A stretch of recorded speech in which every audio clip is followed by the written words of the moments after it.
Ayawn. Friday the 13 guys.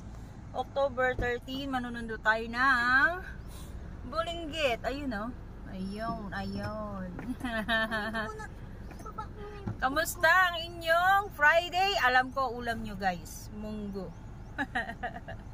Anyway, may ano lang tayo, parang share story lang ng nangyari sa amin before. Nang problema kami ng partner ko sa bahay, it's because napag-desisyonan nung may-ari na ibenta yung property niya kasi kailangan talaga nila yung pera. So, in short, kailangan naming maghanap ng malilipatan. Tapos, syempre, nang problema ka, dasal ka, gano'n naman, diba? Pag may problema, magdasal. Kapag may happiness, magdasal. Kapag may nangyayari, magdasal. Ano yan? Let's go na.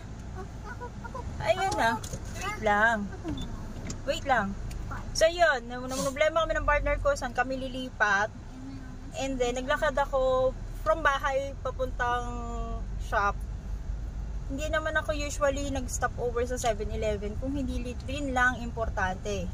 That day, kailangan kong bumili ng palaman. Hindi ako fan ng palaman, pero may kati-kati sa paan, napunta ako ng 7-Eleven. Nakasalubong ko doon si Kit Parayno. Shoutout to Kit Parayno! Woohoo!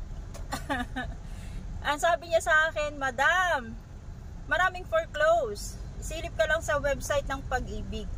Siyempre, hindi ko alam kung paano. Wala akong idea sa foreclose, sa bidding, lalala. Okay. And then, may part 2. Okay na yung, ano na yun, encounter na yun. Hindi po tayo na kayo. The following week, nakausap ko si Christian Sagadal. Shout out to Christian Sagadal. Sabi niya sa akin, ate, abang ka lang ng mga foreclose dito sa Salina. Yun.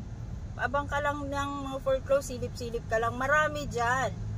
What I'm saying guys, may isasend si Lord sa iyo na tao na tutulong sa laban mo. Ang ganda, diba? Abangan nyo yun. May isasend si Lord sa iyo na tutulong sa laban mo. To continue, mamaya na lang. Baba na tayo. Nandito na ako sa shop. Bye!